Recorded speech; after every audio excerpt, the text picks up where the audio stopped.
Il y a une attitude avant la provision surabondante et il y a une nouvelle attitude après la provision. Parce que la provision, ce n'est pas juste que tu es là et puis tu as une visitation. Non. Quand la provision vient dans la vie de quelqu'un, elle élève la personne. Elle transforme, ses attitudes changent. Ses habitudes changent. Son niveau change. Les grâces auxquelles il a accès changent. Toi-même, c'est comme ça que la vie est. Quand ton enfant est beaucoup plus jeune, il y a des choses, il y a des pièces qui sont dans sa maison auxquelles il n'a pas accès. La Bible dit, aussi longtemps que l'héritier était un enfant, il ne diffère en rien d'un esclave. Il est soumis à l'autorité, mais les choses sont pour lui. Mais à cause de son âge, à cause de sa mentalité, il n'a pas accès. En fait, quand la provision arrive, elle te transforme.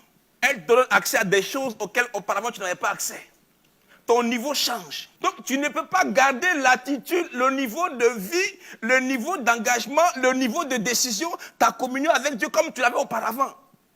Il y a un avant-provision et il y a un après-provision.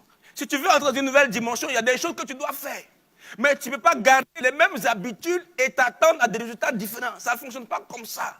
La provision qui arrive sur la bonne, en fait, peu importe qu'elle arrive, elle est déjà décidée, elle est déjà là. Mais tu risques de ne pas la saisir. Tu risques de ne pas en bénéficier pleinement si ton vase est petit. Donc là où tu es, tu dois augmenter ton niveau. Tu dois augmenter le niveau de grâce. Tu dois augmenter le niveau de... En fait, il y a une transformation à faire. Si tu veux vraiment la provision surabondante, si tu veux l'expérimenter, si tu veux en bénéficier, ta vie de prière doit être la même.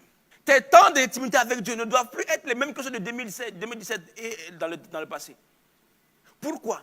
Parce que tu veux être amené maintenant à gérer beaucoup plus de choses. Reçois la grâce dans le nom de Jésus-Christ. Mais pour ça, ta communion avec Dieu doit être plus pointue.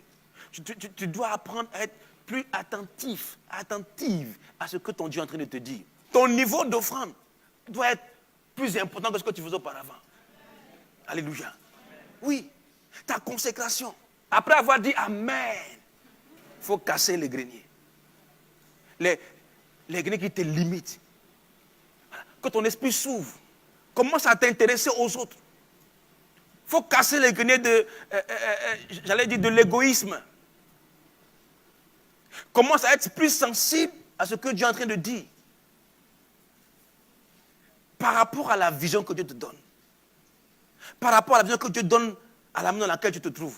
C'est ainsi que la provision surabondante va descendre simplement dans ta vie et tu vas en jouir.